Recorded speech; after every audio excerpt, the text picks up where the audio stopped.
very special guest, a man who has been interacting with non-human intelligent beings since 1988. And what makes his story so different is that he has almost complete conscious memory of these interactions. I am pleased to welcome author of a fantastic book called The Keepers, and my friend, Jim Sparks. Hi, Jim. Hey, Louise. It's great to be here. Oh, thank you so much for being on. I've got to tell you that everybody's been so looking forward to this particular interview and this particular show, and I did want to let our listeners know that this is just one of three. There's so much ground to cover here that we've decided we couldn't fit it into an hour. So we're going to split up into three.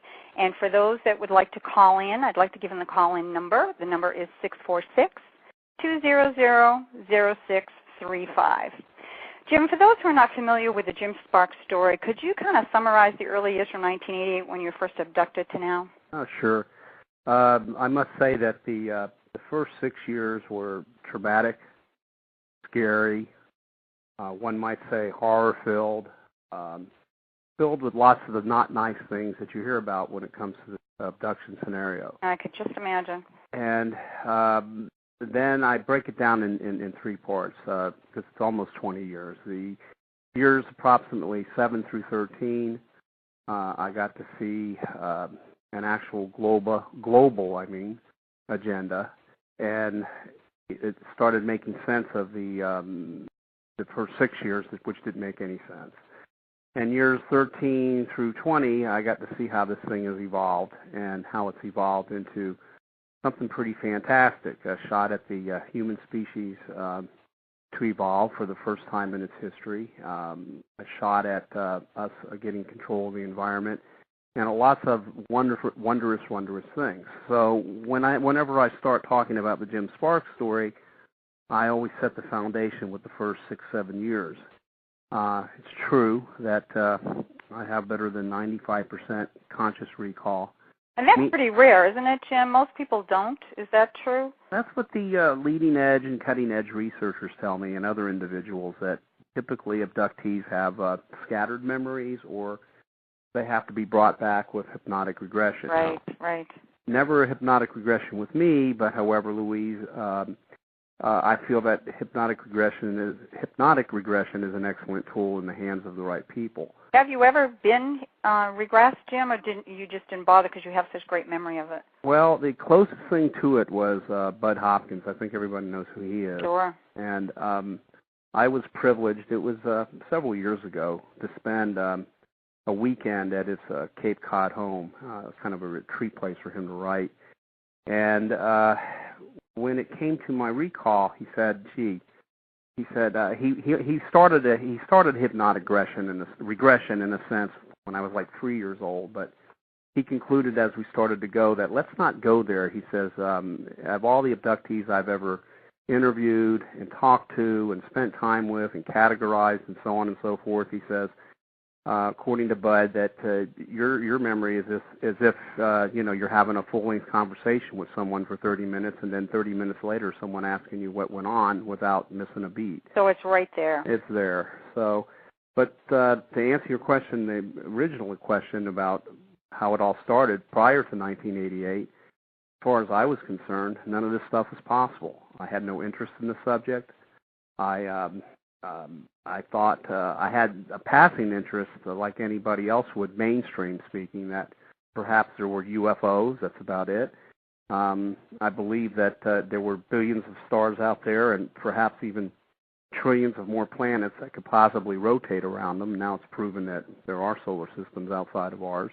Exactly. And maybe, there could be intelligent life that, and with a science expedition, found its way here and kind of took off. So that's why there was always these UFO sightings. But as far as millions and millions of people being abducted or pulled out of their homes and out of their car in the middle of the night and going through an abduction scenario for several hours and brought back all over the globe, I figured nothing like that was possible. I never thought of anything like that until, of course, it happened to me.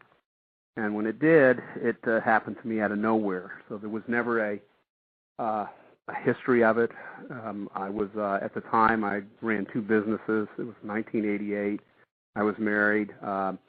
One business was a partnership in real estate. Another business that I ran solely was to convert raw acreage and divide it into home sites and sell them. I was always adamant about leaving the trees on these home sites. You can only clear the trees so far around your house, and that was my contribution to the environment, so that any time down the road, if you saw any of our properties or my properties, you would see woods and trees, and it would be aesthetic or blending in with the environment, kind of a natural thing. So, but prior to '88, forget it. You're just an average guy, just living an average life as far as you were concerned. Totally. Involved and invested in my family and in business. So you must have questioned when this started off. Why me? I did, and there's some things that I understand now that I didn't understand before, and what made those 6 years so tough. I don't claim to embrace alien culture. I have a very strong suspicion of any comment they make or any suggestion they make, even to this day. And it pretty much has to prove itself out to me before I accept it as, hey, I think this is so, what's being advised here. But in those early years, I've now learned that why they take the memory away from abductees.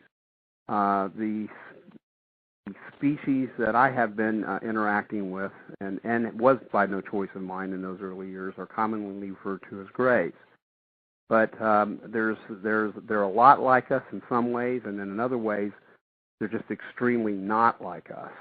And that's why the memory is taken away, because it's traumatic, even if it was a pleasant situation. Okay. I like to list several things as to what makes it difficult. Please do. For starters, they can think anywhere from 10 to 100 times faster. Just that by itself, if you were around anybody that could think that fast, it's a bit intimidating. They're completely telepathic. I've never heard one speak. And they screen image, meaning that their minds are such that they can project images in your mind to communicate with, and in some senses create a false reality to make you comfortable so you'll be more cooperative. I've learned how to shake that stuff off. They're leaps and bounds ahead of us, technically speaking, to where it's such a normal, everyday part of their lives that it's so far away, removed from us, that it's almost scary, meaning that all their technology is thought-activated, just purely by thought. They have the ability to travel dimensions, use dimensions to travel. I've learned through all these years that there are dimensions that occupy the same space and the same time as the one that we're in. Right. We're seeing more and more of that all the time. Mm-hmm. And they can literally go to those things. They have the ability, at whims, really, to go from point A to point B anywhere in the universe with little to no time passing. They have the technology for invisibility. They literally can walk through walls. That's why you've heard abductees say, I walked through a window when they escorted me out, or they came in through a wall. Not that it's magic. Their technology is so advanced it seems like magic, but they have a way of creating a field that renders the laws of physics as we understand it non-applicable. But I've always stuck to the fact that stay logical, Jim, and this is technology. It's high technology, and just keep a grip on that, and then things started falling into place. Another thing I mentioned, all these. Now this might sound scary because it is at first, and I'm not. The purpose here isn't to scare people. It's just to let you know why. As I will commonly say, they don't knock on your door and say, "Let's have a cup of coffee at the coffee table." Right. This particular species of gray radiates an energy that literally is an energy not of this world, because they are not of this world. So the mind, the body, the spirit, the soul, the physical part of you will find that energy very, very, very extremely uncomfortable. If they're within 100 feet or 150 feet, I always say don't mark me exactly on the distances, but your spine will tingle and straighten up. If they get within 50 feet, your breathing becomes rapid.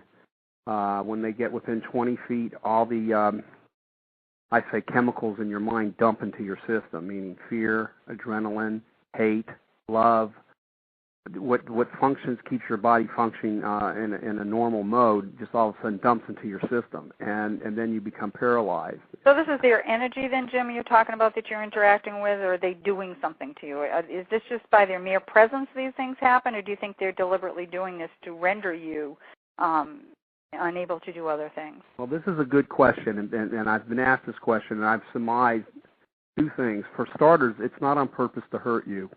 It's one of two things. It's either a natural energy that the body, the human body, it just is not used to. So they're not trying to do anything to you. It's just something that they radiate. And also I've surmised, the second thing I've surmised is that it's a natural thing with them, and I think it's in all likelihood a defense mechanism, so it keeps you from attacking them. And they may enhance the level or the degree of the energy with technology. But the positive news is that over time, the human body is resilient, and we adapt. And over time, you start, when you sense these things, you start building up a tolerance for it, and then after several months, it's something that you might feel uncomfortable for a minute, and then after that, it's gone. You don't black out, you don't get paralyzed, you know what to expect. So there's an adjustment that you go through. Absolutely, and once you realize it, then you're feeling like it's okay. And now there's another thing that the secular world comes out and says, well, these things are demons or something like that because of how uncomfortable they make people feel and the way they behave. But in reality, you're just sensing the sensations you never felt before, and it scares you, and the only thing you can think is that this is scary and they're bad. Plus the physicality alone. I mean, this is not something, that we're used to seeing. Certainly. Yep, that's a little unpleasant, and they are evolved to the point where they have worker beings, which are programmed beings. And now maybe this doesn't sound nice, but this is commonly what I believe abducts most abductees is these 3-foot things that have the huge heads, the big teardropped eyes, and the pointed chins, and the little mouths, and those I've found to be half robotic and half biological. Yeah, thanks. and then what I call the true aliens or the grays, which are fully biological, but there may be variances as to what they're made of, but they're living. My point. They're about a foot taller. Their craniums are bigger than ours, but not as big as the worker beings. Their eyes are larger than ours, but not as large as the worker beings. And I should say that the worker beings pretty much all look the same, and you can't tell the difference. A lot of people think those are the aliens. And then the grays themselves have features that over time you start to notice. At first you don't. At first they even look alike. They're anywhere from 4 to 5 feet. But then you start to notice that their skin is leather-like in texture, and then you start seeing little wrinkles here and little wrinkles there that separate one from another. And from time to time, you'll start recognizing, if you're pulled or abducted often enough, you'll start being able to recognize them. Yeah, single one out. That hey, I remember this one from before. I got a quick question for you. When you were talking about the dimensions and these beings, are these beings, from your perspective, in our dimension? They just can control dimensional travel, or do you think they are from another dimension, or don't you know? Okay, I tend to believe from the years of experience and many abductions that I've lost count, that are they really from another dimension? I can't really say that. I think that a lot of them are from literally another physical place, another physical solar system, okay, a physical star system. But however, what is 100% natural for them is to use other dimensions to stay secret. Oh, I see. Cloaking, and it works. For example, if scientifically speaking, if let's say let's say you and I were in a room, and they just wanted to observe us without us being aware that they're there. 3% of them would be in our dimension, and 97% of them of their essence would be in another dimension. They would be working 97% fully in another dimension, 3% here. You wouldn't be able to see them. So they're fragmented then. They can fragment their energy? Exactly. And at times you've heard people say, I've seen them come through walls, or I've seen them like they look like ghosts where you can see through them. Well, now they got about 10% of their working essence here and 90% in another dimension. Then I started seeing things over the years that if they need to move physical things around in our dimension, then maybe 60% of their essence would be here, or 70% of their essence would be here. So they're really, in a sense, occupying the same space in the same time. I know it sounds a little confusing, but it really isn't. But whatever working essence they deem necessary to get the job done is what they do. Most of the time they don't want you to see them, so it's a very small percentage that's here. But if they have to physically move things around, then the more their working essence would be in the dimension that we're in.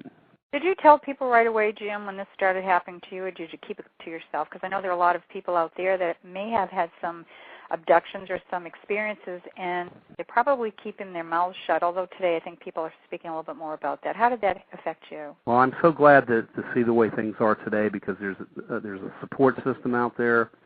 As far as the government's concerned, as far as doctoring is concerned, anybody that talks about this stuff is either lying, or they have a neurosis or a psychosis, or there's something wrong with them. 20 years ago, it was horrific, and I got to tell you, those first 6 years were terrible, and the first 18 months couldn't be any worse. I'm known as to be a down-to-earth, honest person, and these things came out of nowhere, in the middle of nowhere. And when the first thing I did was when I ran to my family with it, they thought that Jim lost his mind. Of course. When I went to the church with it, at the time I was heavily involved with the church, they said it was demonic, and I would go to church and all the seats would be empty around me. When I went to my friends, they said, you know, Jim's a pretty normal guy, but once he starts talking about this stuff, we don't know who he is anymore. And I was very, very outward about it in those early months, and I didn't know any other way to be. I'm saying, hey, man. Sure, this is pretty amazing. Yeah, they're getting me. They're extracting my semen. They're doing these emotional experiments. They're doing this. They're doing that. And I can't get away from them, and it got pretty bad.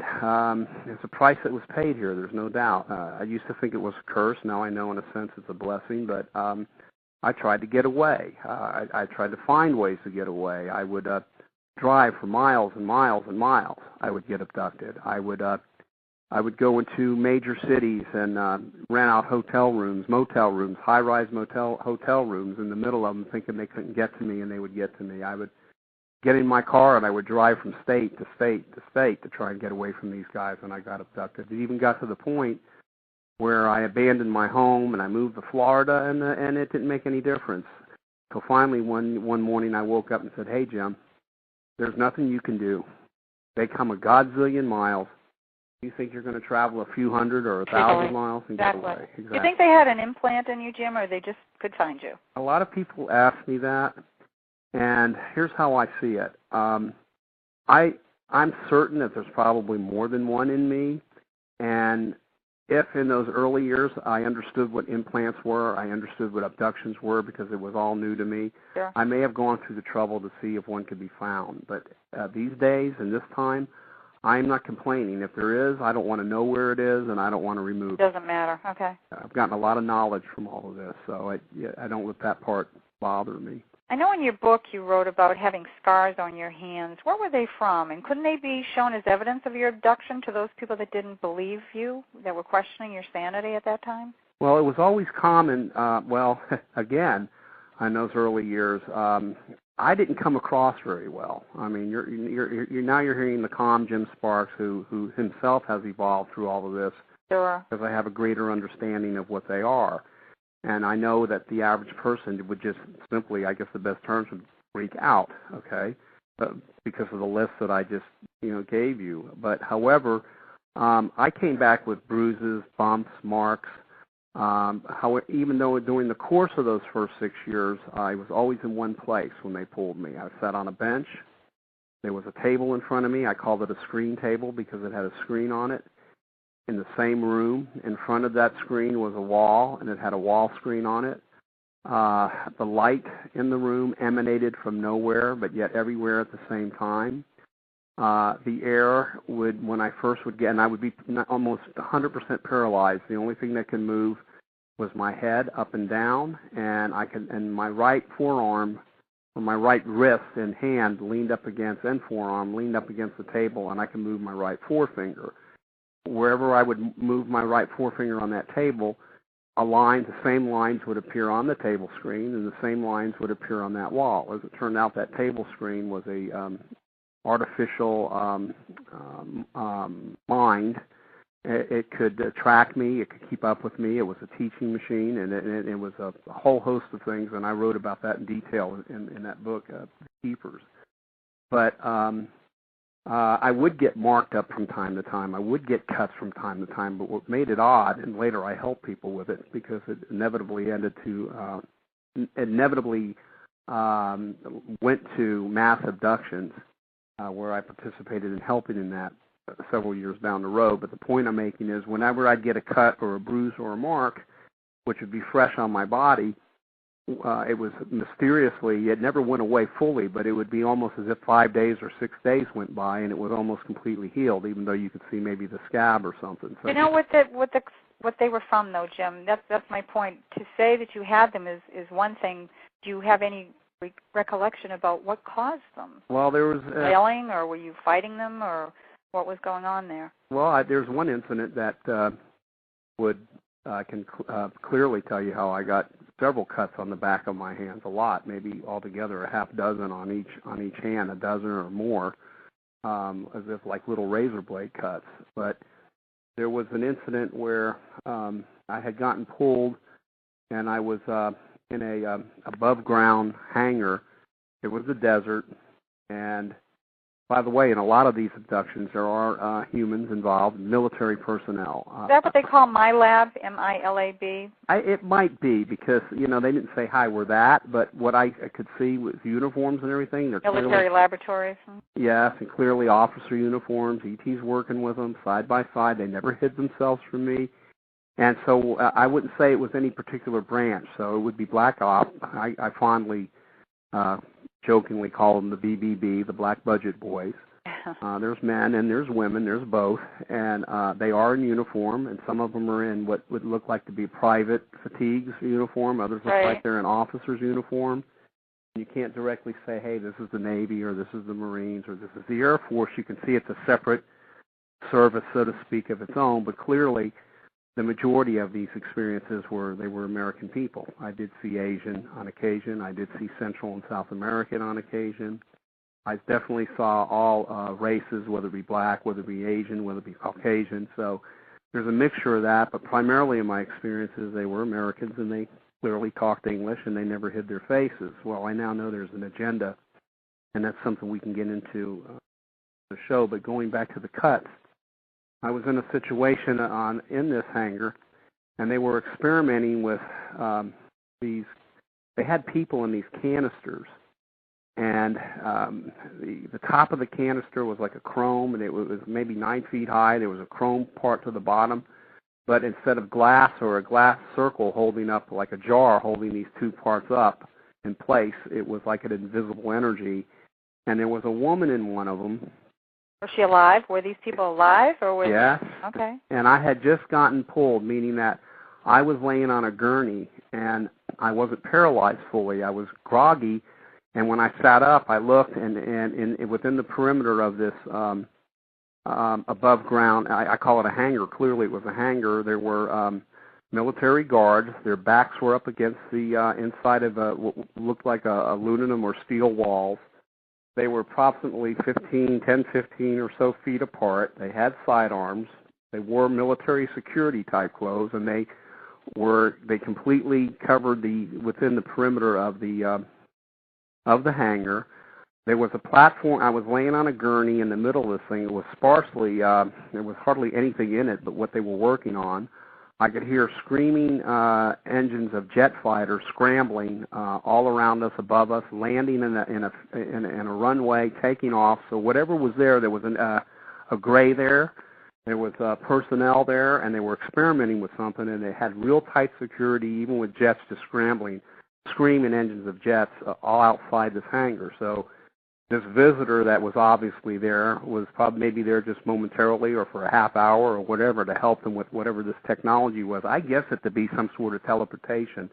And it looked like they had gotten me first, and I was laying on this gurney, but they didn't have me 100% out of it. So when I looked over to my right, there was a platform with several steps leading up to it, and I saw these canister-like things. I saw a gray, and I saw some personnel standing there, meaning a military individual, and he had rank. He was in officer's uniform, and they were doing something with this girl. And I just sensed in me like there was danger. I didn't know what it was. I didn't know why I sensed it. I just knew that I had to get off that gurney, go up those steps, and I was thinking this to myself, and somehow pull that woman out of this canister as if she was in danger, and I had to touch her and get her out of there. So I moved up off the gurney. I started going forward to this where she was, and I started to reach in to grab her, and I heard the scuffle and running of these security guys. Remember I said they were there in the background? Yes, they were coming after you. They were coming up to stop it, and then the officer said, "I'll handle this." And he had a rod in his hand, and this is what leads to the cut. And with this rod, as I was reaching forward to try and grab this girl, he kept tapping the back of my hand with it, and I just went, "Ow!" And I reached forward, "Ow, ow, ow." I reached with my other hand, "Ow, it stung, it stung, it stung, it stung." And I blacked out. When I had gotten home after that event, the back of my hands had all these slices on them where he had tapped it, and they were about 80% healed. So they were fresh. It had made an incision in the back of my hands to stop me. I obviously was to encourage me not to do that. Yeah, for sure. But it was 80% healed when I got back home. So something that always happens, and it's very much routine, is that the majority of any abrasions or cuts or slices or any of that pretty much heal up pretty quick by the time you get back. Even though there's evidence of it, it doesn't look as if it just happened. So that's what makes it kind of hard to say, hey, I was just there 2 hours ago and look at my hands. And people are going to look and say, well, it looks like you did that last week, or you did that 3 or 4 days ago. That's a pretty intense slap on the wrist for doing something that... did they ever talk to you, Jim? Did even the military people, did they ever address you, or were things going on around you and somehow you're like the observer? It's almost like you had no voice. That wasn't uncommon. Since I'm, you know what, Louise, I didn't think we'd be talking about this event, but in that, it's cool that we are, but in that particular scenario, when I regained consciousness, I was on my back on that gurney, and I opened my eyes, and that same military man, I got to tell you how he was. I mean, I just can't argue this. He was nothing but compassionate. He definitely was an officer. He referred to me as son, because he was older than me, and he was leaning over me, and he was saying, you know, I'm sorry, son. Says, I know you don't understand yet what's going on here. He says, but what we're doing here is very important, and he was just conveying to me that what was going on was, I got a huge sense that it was important to humanity. And I've later learned some things, as I said, and one day you'll understand, and so on and so on. So that's just one time that there was that kind of communication. These people have never hid their faces from me. I've never had any fear when I go and tell the story, but I make it a point never to point fingers, never to name names. Even if I knew names, I wouldn't name names. Absolutely. And I know that they want to see an amnesty bill. That's something I can get into with you later. So, yes, there's been occasions where they've actually communicated with me, several times more than once. Now, let me ask you something, because I found your book absolutely fascinating. Of course, you and I have had many conversations, and I'd like to go into this a little more in depth. They were part of the purpose of what they were doing with you in the early years, or they were teaching you something. They were teaching you an alphabet of sorts, or is that correct? Yes, and I thought it was pure torture for many years until I realized it was something just super spectacular for humankind. The method of operation the first 6 years was fear, isolation, and confusion. Fear meaning that I was constantly always afraid. Whenever I would ask questions, they would answer in riddles. They were ambiguous. Isolation meaning that when I would come home and tell people things, because you're traumatized, people tend to stay away from you. Now, it's a whole opposite thing. My family supports it, everybody. I've got leading researchers, doctors, you name it. But that was in those days. But that was the isolation aspect. I call it an alien boot camp. So you had the fear factor, which kept you at odds. You had the isolation, which you didn't have any support. and confusion, meaning that you could never put a finger on what they were going to do. And all abductions, almost all abductions, those first 18 months I was abducted or pulled 3, 5, 6 times a week for several weeks in a row, and that went on month after month after month. Oh, day and night in the car, in the house. My wife went away. I wasn't going to the church, so that was the isolation aspect. And even the very, very first night that I was on board, having no clue where I was, I sat on that bench, as I said. When I regained consciousness after being pulled, it was if just you and me are talking here, hit yourself on the chest, pinch your arm or your... Is this real? Is this real? Am I dreaming or having a nightmare? Can't be any more real. You're sitting there, you're breathing, you hear it, you see. I'm paralyzed on this bench, and this is what leads to this alphabet. That very first evening, this is their introduction. The letter A, I had no peripheral vision. They took it away. I can only see straight in front of me. And on this wall screen that I talked about, the block letter A, our normal A, appeared, and then next to it was a symbol for the letter A. And the first telepathic words to me were, sketch the symbol, A. And I went, no! Who are you? Why am I here? Where am I at? I was screaming, right? And I was tough right from the beginning. And then again, the telepathic word said to me, telepathic message was A. I said, no, I screamed it out. Now, the way they taught in those early years or early months, because I was clueless as to what they were up to, was punishment and reward. So when I refused to sketch the symbol, what they wanted me to do was sketch the symbol for the letter A. When I refused to do it, the air pressure in the room went thump, and it hurt my ears. And then they went A, and I went no, and then thump, did it again. And they increased the levels of pressure and the levels of pain, till finally it was so agonizing that I sketched the first line of the symbol for what I thought was an alien alphabet for the letter A, and then I was brought back home. The session ended. Now, there's 2 ways that you go from point A to point B. I call it the easy way and the hard way. The easy way is when a craft is on the ground and the worker beings come into your home and escort you from your bed. Possibly you may walk through a wall or a window on board the craft, and they do the abduction scenario. That could go on anywhere from 30 minutes to 2 hours or more. Is that the easy way? That's the easy way. They bring you back. You're kind of groggy out of it. You're half conscious. You regain consciousness. You go unconscious kind of thing. See where you are, blah, blah, blah. With me, I always, it ended up me staying conscious fully most of the time. The hard way is a whole different world. When a craft is either hovering or is in flight, which they go pretty quick, and they pull you from point A to point B, they're not coming down to escort you. They're using some kind of an energy, and it doesn't feel good. The first thing you'll notice is a whirling, whipping sound inside your head, and the RPM start increasing slowly, like, and it gets really louder and louder in your head. You know they're coming. It's scary, but it's coming from inside. You'll feel a sensation in the pit of your stomach. It's an energy, and it starts working its way up your stomach, up to your upper torso, and when it hits the heart area, your heart starts racing at 1,000 miles an hour. Well, of course, a heart doesn't race that fast, but it feels like it. Then you'll get what I call you're paralyzed at this point. You can't see, even though you're fully conscious. You're hearing the screaming sound in your head, and you're feeling this terrible sensation in your body.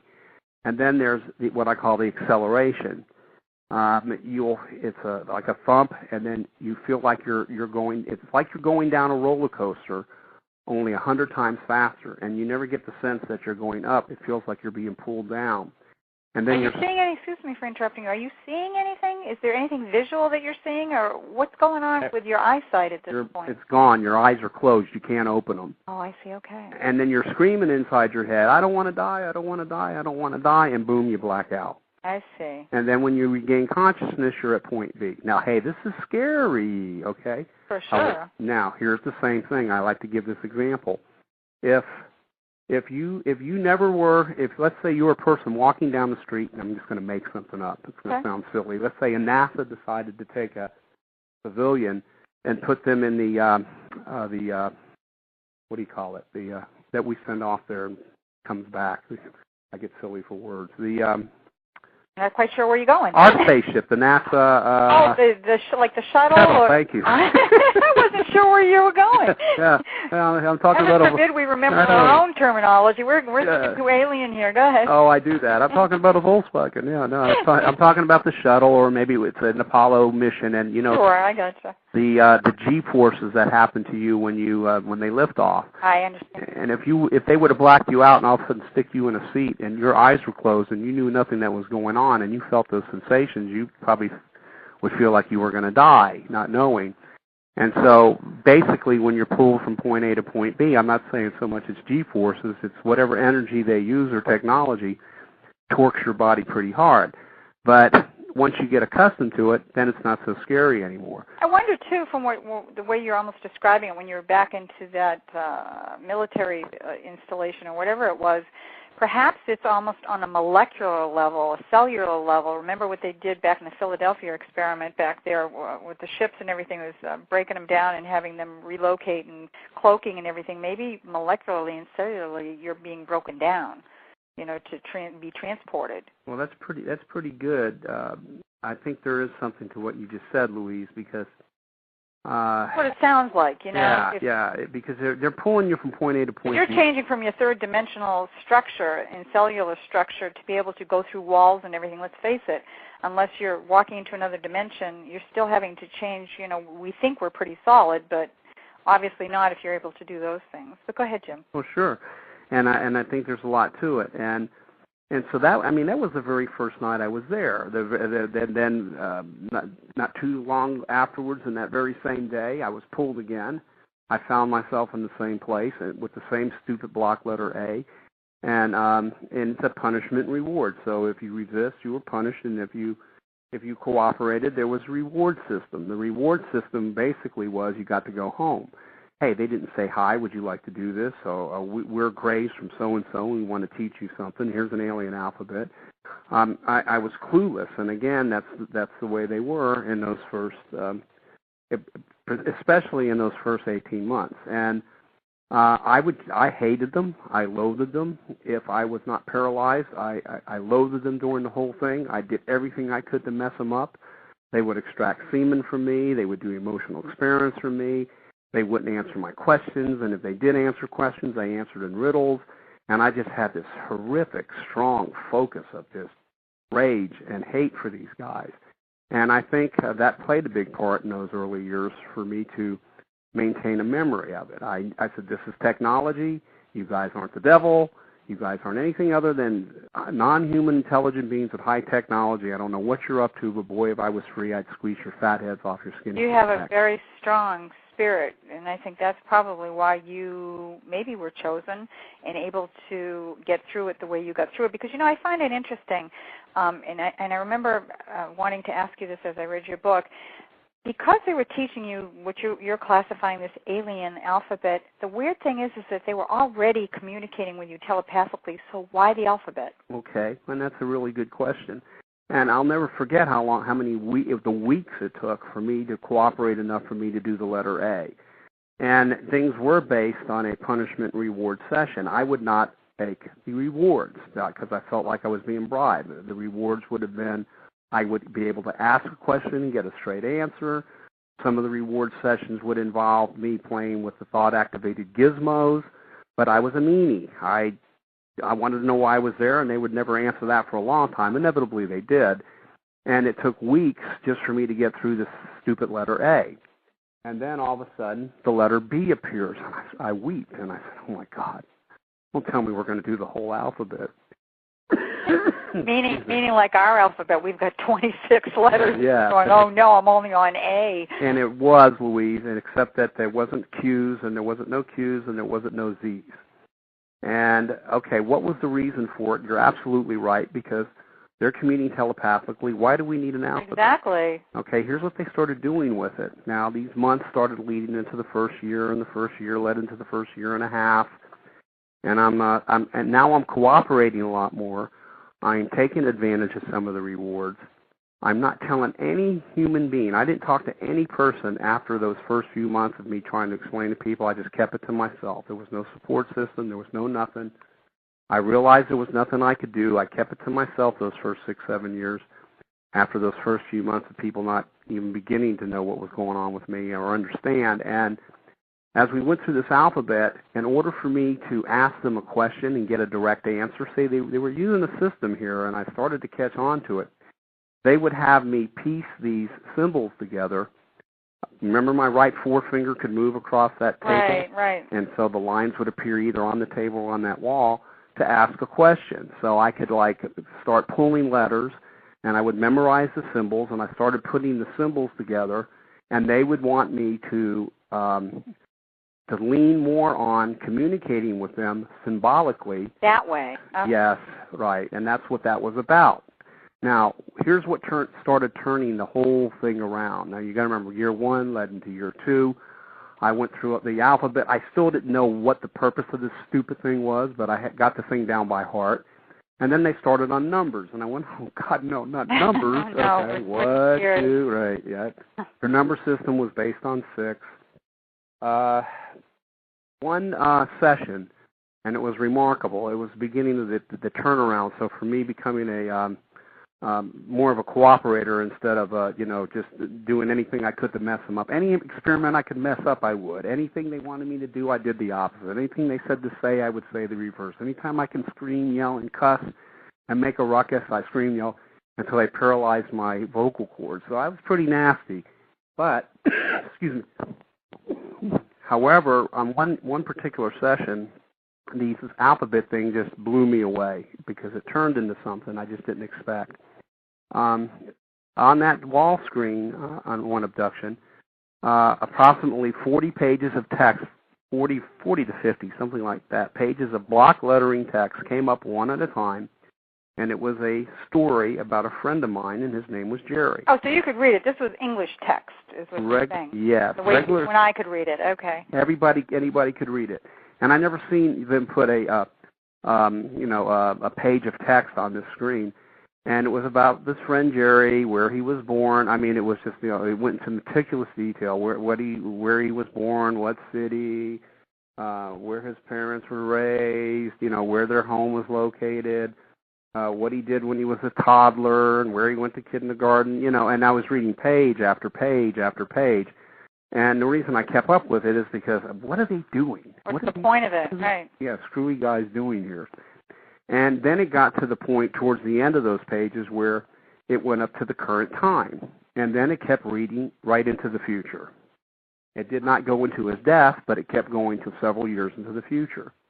And then I said, what are you doing after the last page? What is this about? Well, then the next thing that came up on that wall was less than a half a page of those symbols that was converted the letters into the symbols. And in my astonishment, I could read that entire 40, 50 pages of text in a matter of just a few moments using those symbols. Oh, okay. And then it got even juicier.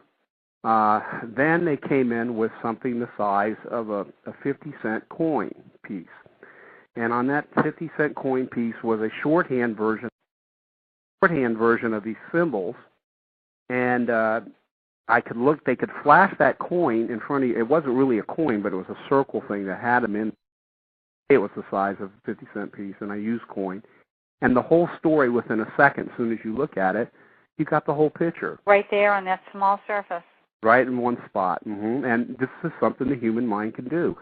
And so instead of going through the ears and then going through the little bones that go into the nerves and then it's processed through the brain and for us to get data, it can be done in a split second. So to give you another example,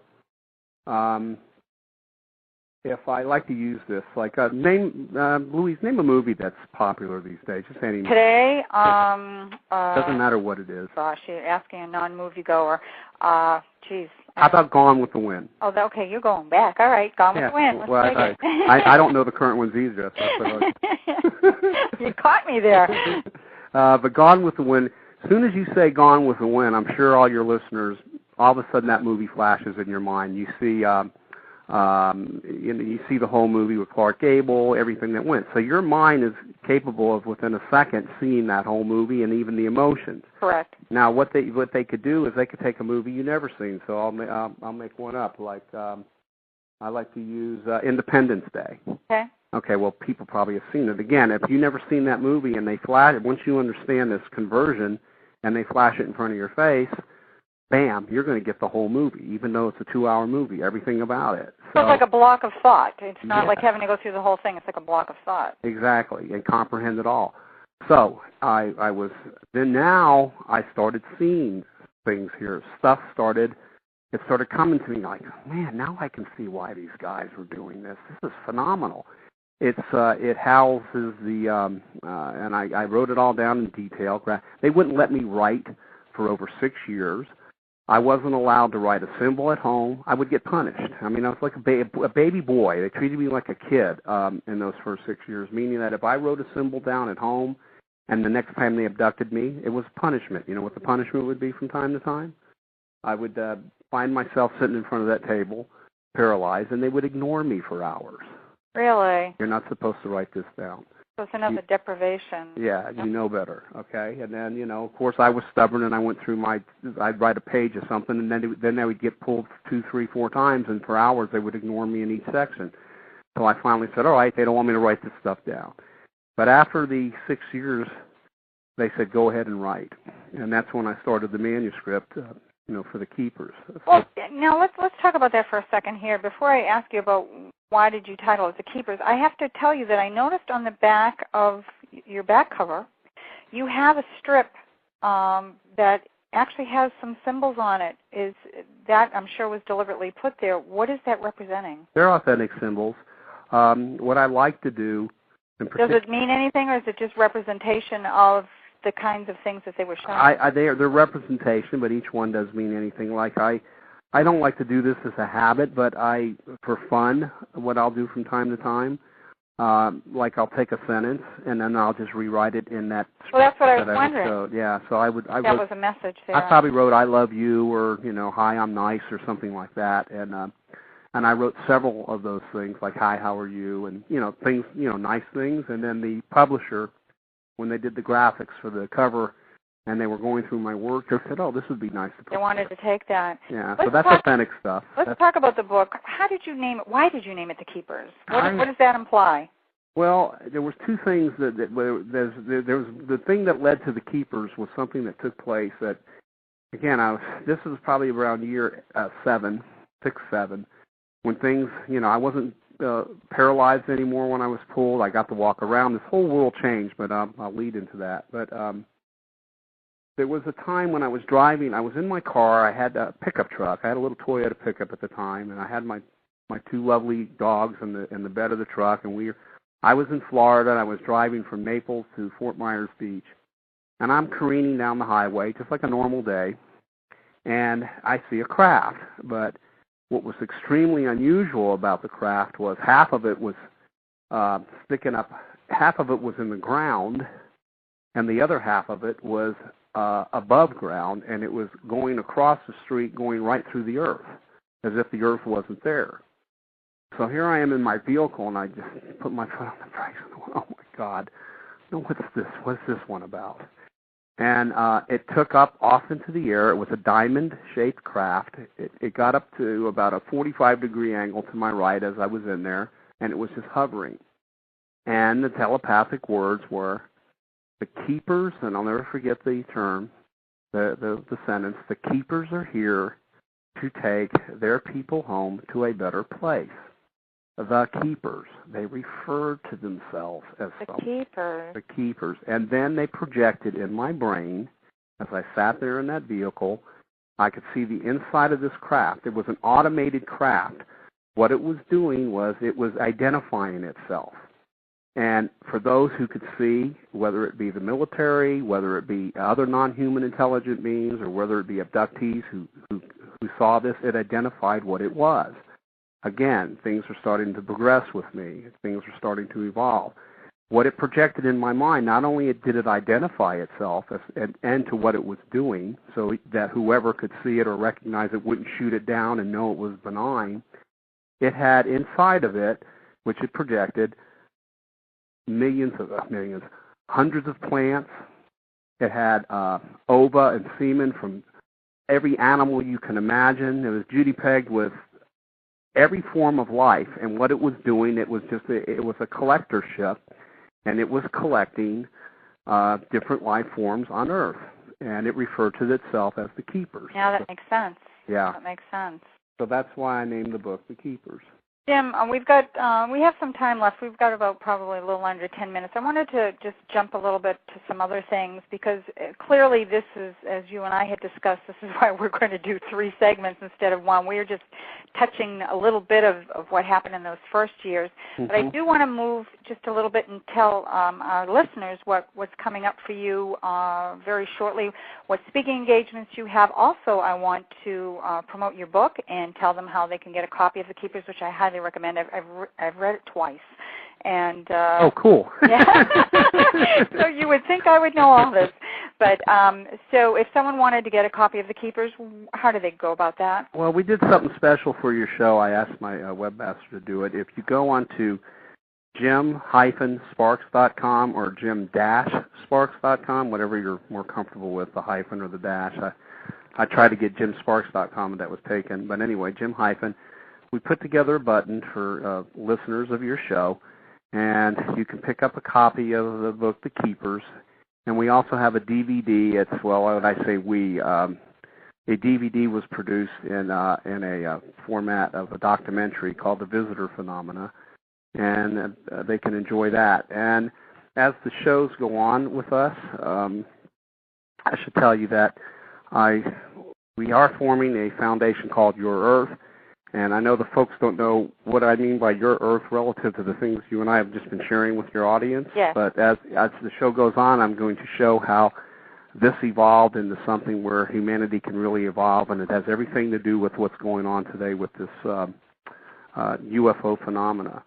Do you have anything is there any site yet that they can go to get more information, or is that a work in progress? I'm being very, very picky about it. Okay. Because it has to be 100% pure, and I'll go into more yeah, there is a working site for that, but I don't want us to go into it now. Okay, we'll do that next time. Yeah. Do that next time. Now, you and I are going to be doing a talking system. Yep, Why don't you tell us about that? Yep, you and I have joined forces, and we'll be doing our first annual Save the Planet conference in Sedona, Arizona on Saturday, April 26th, actually, from 1 to 3:30 at the Sedona Creative Life Center. And for folks that will be in the area or people that are listening all around the country, to register, they can go to my site, which is www.sedonaangels.com, and that's SEDONAANGEGELS.com. It's your and my intention, as we had set up, to wake up those who remain cosmically asleep, while encouraging others who desire to become more fully conscious beings and are willing to engage in a responsible accountability for saving and rejuvenating our destabilized planet's ecosystem. And that's certainly what we're going to talk about more. And Jim is going to be back on April 24th, I believe it is, which is, we should be close to being in the same proximity, Jim. You know, me coming from Florida, and you're out in the desert area yourself, but we will be meeting up on doing another show. For those that want to mark it down, please do. It's April 24th. Again, it'll be 7 to 8 p.m. Eastern Standard Time, and Jim, it's going to be part 2 of what Jim and I are working on together and what he's talking about here. But you are going to be speaking in Arizona, aren't you, Jim, for that? Yeah, as a matter of fact, on the 16th of this month, I'm going to be in Phoenix. And, well, phone calls trying to come in here. I'm going to be in... They're not trying to take you now, are they? I'm not done with you yet. As far as I can tell, yeah. Well, I'll be in Phoenix. On the 16th. It's the Phoenix MUFON. You can contact them there. Also, I'll be speaking here at in Laughlin at the UFO Congress. That's the big one over in Laughlin, Nevada. Oh, that's the big one, right, exactly. And I'll be there from, boy, I sound like a commercial, and I'll be there from... Well, this is what we're doing, is we're here to let people know where you're going to be, so that's important. I'll be there February 28th, and I'm staying on through until the 1st of March, so they managed to get me to stay there for the whole 8 days of it. So fabulous. But if you do go onto the jim-sparks.com, you can get a lot of the again, I hate to sound like a commercial, but you can get a lot of the proceeds will be going to the Your Earth Foundation. It'll make sense when you go onto the website and see what we're doing, and particularly after you read the work and what we're doing to stop the environmental woes, create amnesty, and get the human species to evolve for the first time in its history. So it's really, really kind of exciting. So a lot of this negative, scary stuff, Louise, it's over. It's going to, we're going to turn it in. You're going to see how it turned around as we go. We're going to get more positive, right? And that's why I'm excited to have folks to make sure that they listen to the next two segments that we're going to be doing together, and to check out what we're going to be doing around the country. This is the first of many that you and I are hoping to do. I'm trying to get something going here in the Tampa Bay area, and we have a group, the MUFON group up in Northern California, that's looking for us to do something next year. So this is, emissaries, ambassadors, whatever you want to call it. We've taken on this little mission here to kind of take the fear factor out of all of this, and we'll talk about that next time as well. Sure. In our remaining minutes here, Jim, we've got a couple of minutes left. I know people are probably questioning, because I questioned you on this before. Are you still going? Are you still being taken? Yes. Yeah. It's so not as often? No, not nearly. It's evolved. It could be 2 or 3 times in a year. There was times that a year went by and nothing happened, but I know why. I'm not pulled the same way. I've got freedom on board. In most cases, I get advance warning, and then it's imaged to me where to go, and I show up at different places. This thing has evolved to why I understand why so many people have been abducted globally, why there have been millions of them, what the agenda is, what the plan is, and it's some pretty neat stuff. And the reason I'm not going right into it, because of the fact that we have very little time, it would just not do it any good to just. And we want to do this justice, because this is pretty intense. But hopefully it's going to have a happy ending, and hopefully with the raising of mass consciousness, and that's what we're trying to do. We're going to help everybody else out to get an idea about what this is about and take that fear out of it. Before we say goodnight, I just want to say one thing. Next week, I have on Reverend Sharon Elizabeth James, who's going to be on, and we're going to be talking about light anchoring. Still, this is very powerful stuff, what Sharon Elizabeth does. Jim, I attended one of her meetings the other night, and it's pretty cool the way everybody's kind of joining together to make this a better place for us to live in. Let's give your webpage one more time. Hey, that's so nice of you. It's jim-sparks.com, or Jim Dash, if hyphen isn't a familiar term for you. jim-sparks.com. Okay, and that's where you can get your copy of The Keepers, and I noticed that you have, you got a wonderful foreword by the late Dr. John E. Mack. The memory is taken away because it's traumatic, even if it was a pleasant situation. Okay. I like to list several things as to what makes it difficult. Please do. For starters, they can think anywhere from 10 to 100 times faster. Just that by itself, if you were around anybody that could think that fast, it's a bit intimidating. They're completely telepathic. I've never heard one speak. And they screen image, meaning that their minds are such that they can project images in your mind to communicate with, and in some senses create a false reality to make you comfortable, so you'll be more cooperative. I've learned how to shake that stuff off. They're leaps and bounds ahead of us, technically speaking, to where it's such a normal, everyday part of their lives that it's so far removed from us that it's almost scary, meaning that all their technology is thought activated, just purely by thought. They have the ability to travel dimensions, use dimensions to travel. I've learned through all these years that there are dimensions that occupy the same space and the same time as the one that we're in. Right. We're seeing more and more of that all the time. Mm-hmm. And they can literally go to those things. They have the ability at whims, really, to go from point A to point B anywhere in the universe with little to no time passing. They have the technology for invisibility. They literally can walk through walls. That's why you've heard abductees say, I walked through a window when they escorted me out, or they came in through a wall. Not that it's magic. Their technology is so advanced it seems like magic, but they have a way of creating a field that renders the laws of physics as we understand it non-applicable. But I've always stuck to the fact that stay logical, Jim, and this is technology. It's high technology, and just keep a grip on that, and then things started falling into place.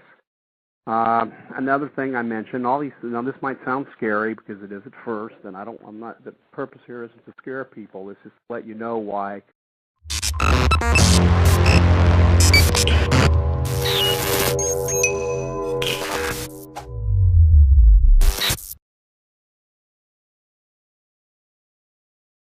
Very special guest, a man who has been interacting with non-human intelligent beings since 1988.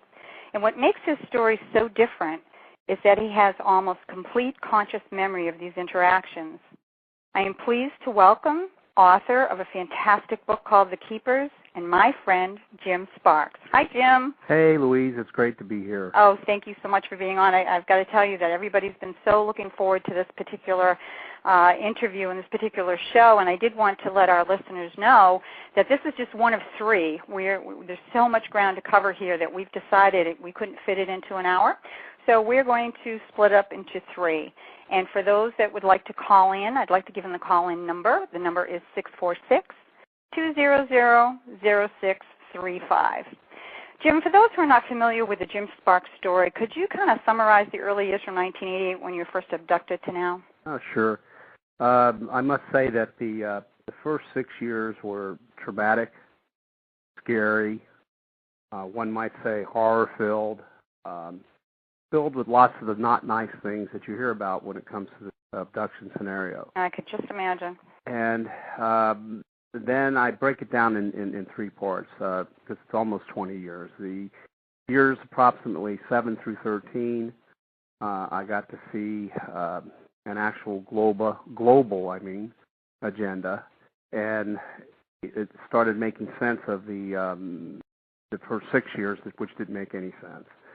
And years 13 through 20, I got to see how this thing has evolved and how it's evolved into something pretty fantastic, a shot at the human species to evolve for the first time in its history, a shot at us getting control of the environment, and lots of wondrous things. So whenever I start talking about the Jim Sparks story, I always set the foundation with the first 6-7 years of people being abducted or pulled out of their homes and out of their car in the middle of the night, and going through an abduction scenario for several hours and brought back all over the globe. I figured nothing like that was possible. I never thought of anything like that until, of course, it happened to me. And when it did, it happened to me out of nowhere. So there was never a history of it. I was, at the time, I ran 2 businesses. It was 1988. I was married. One business was a partnership in real estate. Another business that I ran solely was to convert raw acreage and divide it into home sites and sell them. I was always adamant about leaving the trees on these home sites. You can only clear the trees so far around your house, and that was my contribution to the environment, so that any time down the road, if you saw any of our properties or my properties, you would see woods and trees, and it would be aesthetic or blending in with the environment, kind of a natural thing. So, but prior to 88, forget it. You're just an average guy, just living an average life as far as you were concerned. Totally. Involved and invested in my family and in business. So you must have questioned when this started off. Why me?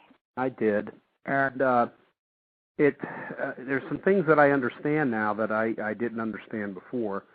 And what made those 6 years so tough, I don't claim to embrace alien culture. I have a very strong suspicion of any comment they make or any suggestion they make, even to this day.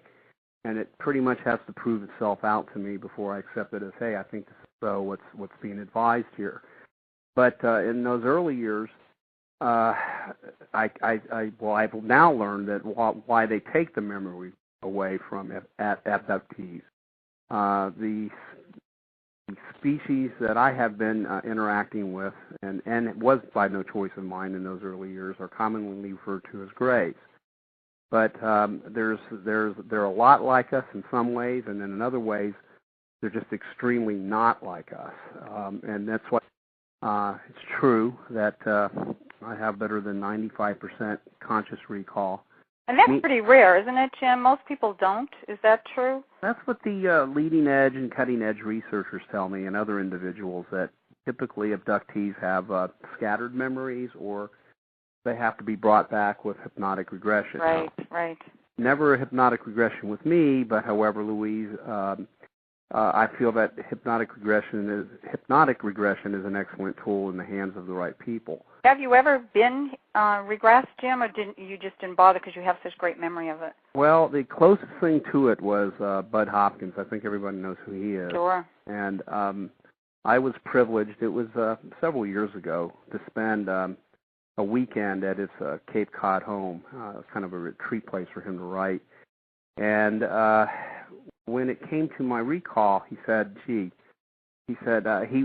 started hypnotic regression in a sense when I was like 3 years old, but he concluded as we started to go that let's not go there. He says, of all the abductees I've ever interviewed and talked to and spent time with and categorized and so on and so forth, he says, according to Bud, that your memory is as if you're having a full-length conversation with someone for 30 minutes, and then 30 minutes later, someone asking you what went on without missing a beat. So it's right there. It's there. So, but to answer your question, the original question about how it all started prior to 1988, as far as I was concerned, none of this stuff was possible. I had no interest in the subject. I thought I had a passing interest, like anybody else would, mainstream speaking, that perhaps there were UFOs. That's about it.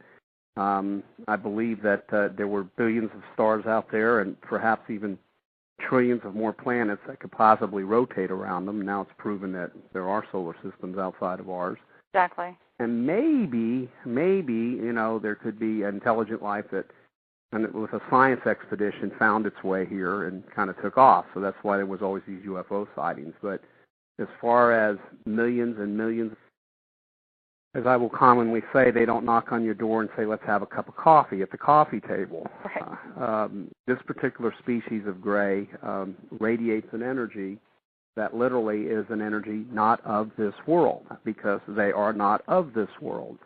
So the mind, the body, the spirit, the soul, the physical part of you will find that energy very, very, very extremely uncomfortable. If they're within 100 feet or 150 feet, I always say don't mark me exactly on the distances, but your spine will tingle and straighten up. If they get within 50 feet, your breathing becomes rapid. When they get within 20 feet, all the chemicals in your mind dump into your system, meaning fear, adrenaline, hate, love, what functions, keeps your body functioning in a normal mode, just all of a sudden dumps into your system, and then you become paralyzed. So this is their energy then, Jim, you're talking about that you're interacting with, or are they doing something to you? Is this just by their mere presence these things happen, or do you think they're deliberately doing this to render you unable to do other things? Well, this is a good question, and I've been asked this question, and I've surmised two things. For starters, it's not on purpose to hurt you. It's one of two things. It's either a natural energy that the body, the human body, it just is not used to. So they're not trying to do anything to you. It's just something that they radiate. And also I've surmised, the second thing I've surmised is that it's a natural thing with them, and I think it's in all likelihood a defense mechanism, so it keeps you from attacking them. And they may enhance the level or the degree of the energy with technology. But the positive news is that over time, the human body is resilient, and we adapt. And over time, you start, when you sense these things, you start building up a tolerance for it, and then after several months, it's something that you might feel uncomfortable for a minute, and then after that, it's gone. You don't black out. You don't get paralyzed. You know what to expect. So there's an adjustment that you go through. Absolutely. And once